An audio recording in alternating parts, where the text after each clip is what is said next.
아멘. 반갑습니다. 한목날 286일 사무엘 하 19장의 말씀을 통하여서 하나님께서 주시는 지혜와 지식으로 말씀이 깨달아지고 깨달아진 그 말씀을 가지고 삶을 사는 저와 여러분 되기를 간절히 소망드립니다. 오늘 사순절 19일, 20일 이제 해야 되는데 19일 오늘 이제 도움이 필요한 사람을 찾아보고 도와주자.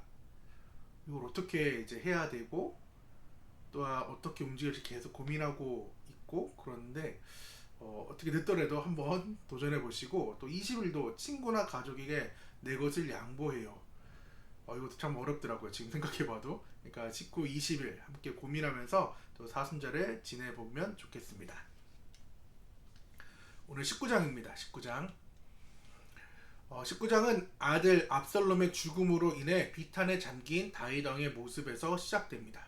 다윗이 내 아들 압살롬아 이렇게 외치며 통곡하자 승리의 기쁨을 누려야 할 군사들은 마치 죄를 지은 사람들처럼 슬그머니 성안으로 들어오고 온 나라는 슬픔에 잠깁니다. 이때 요압 장군이 다윗에게 나아가 왕이 이러한 행동은 목숨을 걸고 싸운 부하들을 부끄럽게 만드는 일이며 만약 지금 당장 나가서 그들을 위로하지 않는다면 오늘 밤 한 사람도 왕의 곁에 남지 않을 것이라고. 말씀 보니까 젊을 때의 그 고난이 지금보다 더할 거라고 강하게 직언 그리고 협박을 합니다. 다윗은 이 충고를 받아들여 성문에 앉아 백성들을 맞이하고 전열을 정비합니다. 한편 압살롬을 따랐던 이스라엘 모든 지파들 사이에서 다시 다윗 왕을 모셔오자는 논의가 일어나고 다윗은 유다 지파 장로들에게 사람을 보내 자신들이 친족임을 강조하며 황궁을 주도해달라고 요청하는 동시에 압살롬의 군대 지휘관이었던 아마사를 요압 대신 군 지휘관으로 세우겠다 약속하며 민심을 얻습니다.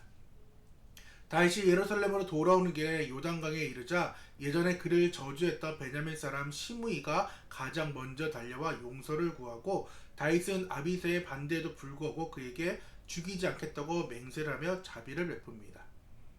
또한 다윗을 맞으러 나온 무비보셋은 그동안 씻지도 않고 왕을 기다렸음을 보여주며 사한 시바의 모함을 해병하지만 다윗은 시바와 땅을 절반씩 나누라고 판결합니다. 다윗의 피난길을 도왔던 노인 바르실레는 왕이 예루살렘 그 동행을 제한할 그러한 일들이 있었는데 나이 때문에 정중히 거절하고 대신 아들인 기람이 왕을 따르게 합니다.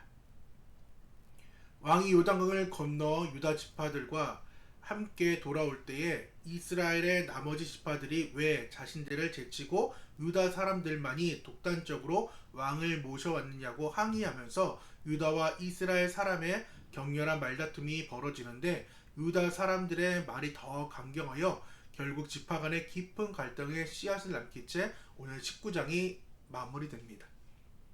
오늘 19장 비탄을 넘어 은혜의 보좌로에 대한 제목을 함께 잡아보았습니다. 지난 18장처럼 단어는 너그러이, 다시 승리의 단어입니다.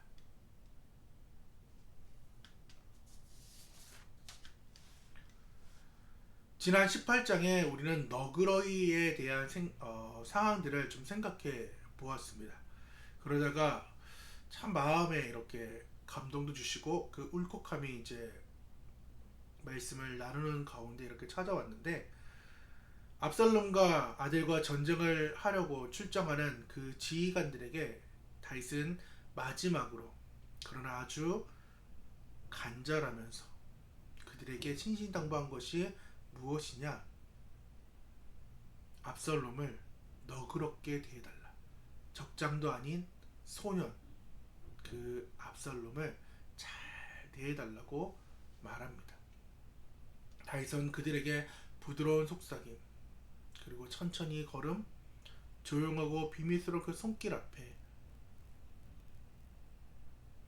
그 너그러이를 해달라고 이야기를 하지만은 요압 장군은 그 일을 너그럽게 대하지 아니었습니다. 이 너그러이 다시금 말씀드리지만은 하나님께서 죄인인 우리를 대하는 방식입니다. 우리가 하나님을 거역하고 반역의 길을 걸을 때에 예수님은, 하나님은 그 벼락으로 우리를 밀어내고 또 우리를 멸시하는 대신에 예수 그리스도를 보내주시면서 부드럽고 조용한 손길을 우리에게 계속해서 내미십니다. 그리고 우리를 너그럽게 대접해 주고 계신 분이 우리 아버지 하나님이십니다. 하지만 이 너그러운 사랑 앞에 세상은 또 인간의 그 칼날인 요압에 의해 모든 것이 짓밟히게 된다는 것입니다. 이것이 비극인 거예요.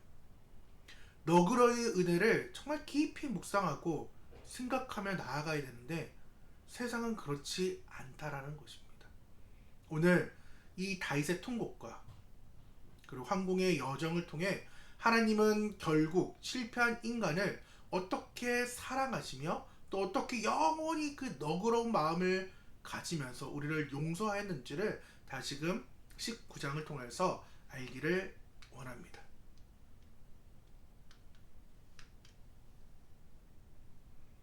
오늘 사무엘하 19장 1절에서 4절까지 묘사된 다윗은 그 통곡을 넘어 18장 마지막에도 내 아들 압살롬아 압살롬아 이렇게 이야기를 그리고 계속해서 비탄해하는 그 모습을 보는데 지난 18장은 그 아버지에 대한 그 통곡이라고 한다면은 왜 다윗은 어떻게 보면은 그 솔로몬 전에 있었던 바스바 낳았던 그 아들이 죽을 때도 그냥 훌훌 털고 일어났던 사람이에요. 그리고 암논도 죽고 막 죽을 때도 그 상황에서 어떻게 비장해 보일 수도 있지만은 다윗은 울지 않았다고요. 근데 왜 유독 지금 압살롬의 죽음만큼은 그가 계속해서 처절하게 우냐는 것입니다. 지난 말씀을 보면은 이 압살롬의 그 모든 행동이 자신의 죄와 닮아 있었다라는 거예요. 그걸 또한 생각나게 했다라는 것입니다. 그래서 다윗은 죄의 실체를 대면한 거예요. 자신의 죄를 본 거예요. 그리고 나서 여디디아로 이어지는 자신이 누렸던 그 하나님의 너그러움이 얼마나 큰지를 다시금 이 압살롬의 죽음을 통하여서 죄도 생각나고 그 죄를 넘어서 하나님이 용서하시는 그 용서함이 너무나도 기뻤다라는 것입니다.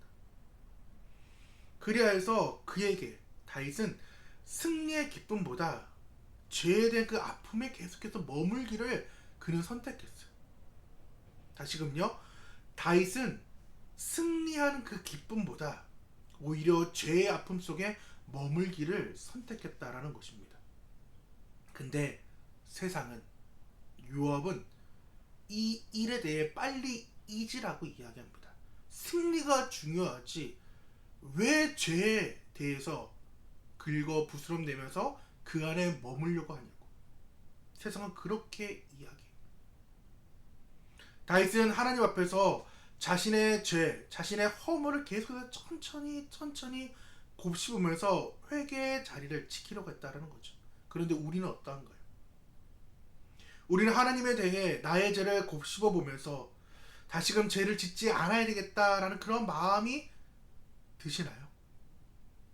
오히려 회개를 곱씹어 보는 것보다 내 죄를 곱씹어 보기보다는 내 죄악을 계속해서 곱씹어 보는 거죠. 근데 그 죄악이 회개로 이어지는 것이 아니라 나에게 잘못한 그 인간, 나에게 상처 준 그 인간, 그리고 또 더 넘어가서 내 안에 계속 있는 그 단점들을 계속해서 곱씹으면서 나는 못났어. 그리고 저 인간은, 그리고 나에게 잘못한 저 새끼는 모두 죽여버려야 돼. 라는 생각으로 곱씹게 된다라는 거죠. 이것이 우리를 죽이는 행위라는 거예요. 우리에게 이 일이 지금 사라져야 됩니다. 내 영혼을 소생시키는 그 너그러운 영성인 하나님께 나아가는, 천천히 하나님께 나아가는 그러한 영성이 우리 가운데 필요하다라는 것입니다. 하지만 요압, 세상은 이 너그러이 그 상황에서 반대되는 인물이에요. 그는 다윗의 부드러운 간청을 무시하고 압살롬을 죽였으며 이제는 슬퍼하는 그 왕에게 자신의 죄를 바라보며 회개하는 그에게 독서를 내뱉기 시작한다라는 거예요. 세상이 그러해요. 내가 회개하고 있으면은 세상은 우리에게 이야기하는 거예요. 요압이 집에 들어가서 당당하게 집에 들어가는 거죠. 왕께 말씀드리되 왕께서 오늘 왕의 생명과 왕의 자녀의 생명과 처첩과 비빈들의 생명을 구원한 모든 부하들의 얼굴을 부끄럽게 했다라는 거예요. 그래서 얘기하는 거예요. 요압이 계속 세상이 왕께서 미워하는 자는 사랑하시며 사랑하는 자는 미워하시고 오늘 지휘관들과 부하들을 멸시하심을 나타내미라고 이야기합니다. 그래서 요압이 얘기하는 거죠. 그 슬퍼하고 죄를 바라보고 있는 다윗에게 오늘 내가 깨달았다라는 거예요. 만일 압살롬이 살고 오늘 우리가 다 죽었다면 왕이 마땅히 여기실 뻔 하였나이다. 너 그렇게 살지 말라라는 거예요. 제 따위 쳐다보지 말고 승리의 기쁨을 너는 지금 맛봐야 된다고 요압이 강력하게 왕에게 집에 찾아가서 이야기합니다. 그리고 더 나아가서 이야기하는 거죠. 이제 일어나라고. 빨리 훌훌 털고 일어나서 나가서 왕의 부하들의 마음을 위로하여 주시고 내가 여호와를 두고 맹세하옵나니 오히려 당당하게 하나님의 이름을 요압은 지금 들먹거립니다. 왕이 만일 나가지 아니하시면 오늘 밤에 한 사람도 왕과 함께 머물지 아니할지라. 그러면 그 화가 왕이 젊었을 때부터 지금까지 당한 그 모든 화보다 더 심하겠다고 심할 것이라고 아예 위협하고 협박합니다. 요압에게 있어서 이 너그러이는 승리를 방해하는 사치품에 불과했습니다. 무자비한 효율성이라는 거죠. 계속 말씀드리지만 요압은 현대 사회 목소리를 대변하고 있는 거예요. 너 언제까지 울고 있을 거야? 너 그 감정 사치야. 그 성과 빨리 나에게 내놔. 너 강해져야 돼. 너 비틀거릴 시간 없어. 막 칙칙질 하는 거죠. 힘들어하고 하나님께 막 매달리는 그 순간에 세상은 언제까지 울 거냐 계속해서 때리는 거예요. 내 감정이 내 사치라고. 하나님께 회개하는 거 사치라고. 너 지금 당장 세상을 살아야 하는데 성과 내라고. 강해지라고. 막 칙칙질 하는 거죠.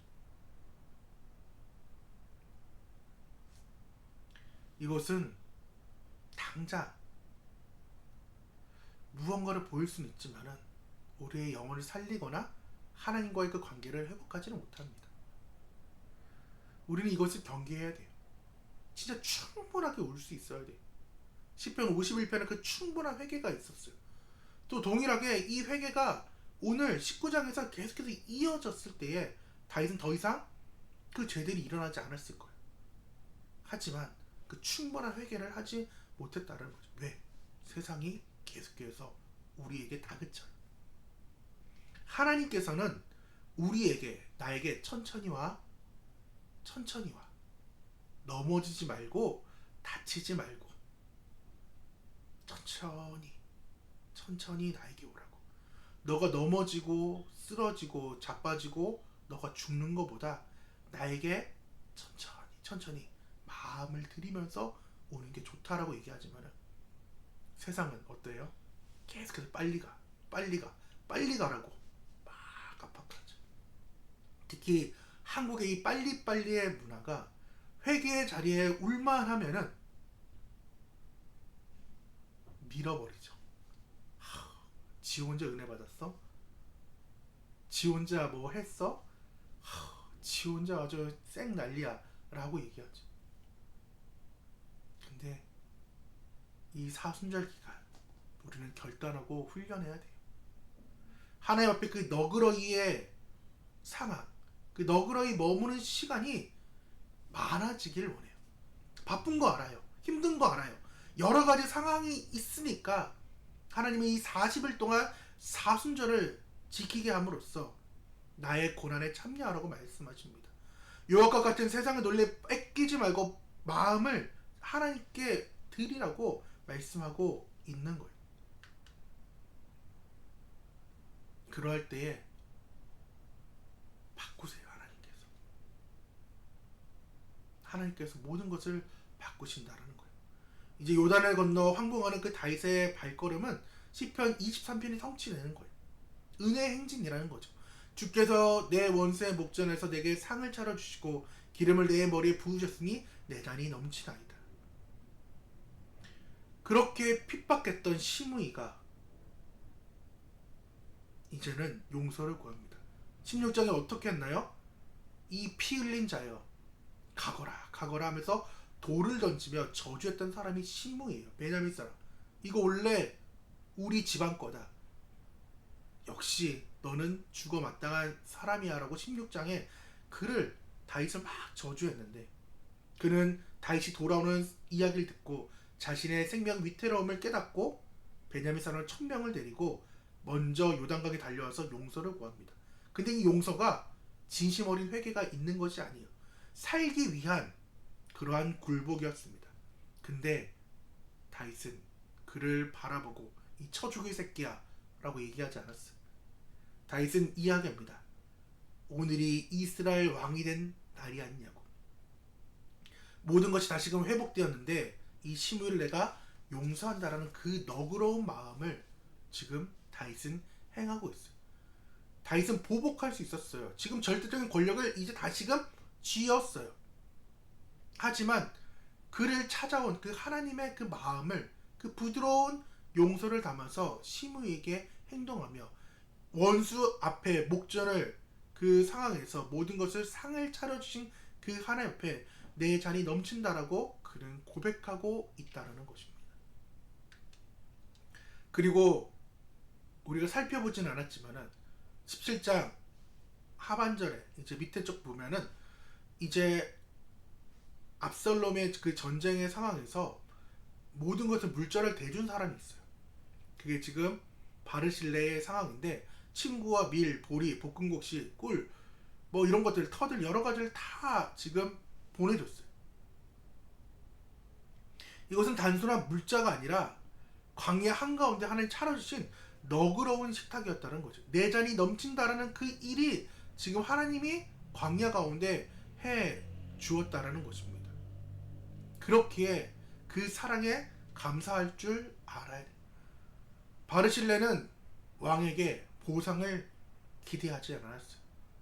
그는 나이가 많아가지고 이제 고향에 머물겠다고 대신 내 아들 길함을 보내니까 이제 왕의 처분대로 그 은혜를 행해달라고 오히려 바르실레는 이야기합니다. 하나님의 은혜는 대가가 없습니다. 또한 우리가 그 대가를 바라봐서도 안 됩니다. 우리가 해야 될 것은 하나님 내 잔이 넘치나이다 라는 그 고백을 해야 돼요.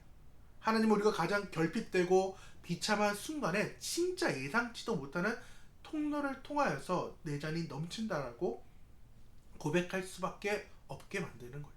이것이 하나님이 우리를 향한 그 세밀한 공급이죠. 저희 집안에 하나님의 그 공급하심을 어찌라는 표현을 해요.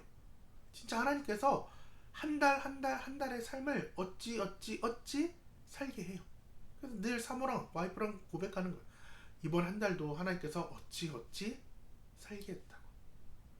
내 잔이 넘치게 하나님께서 해주셨다고 달마다 고백합니다.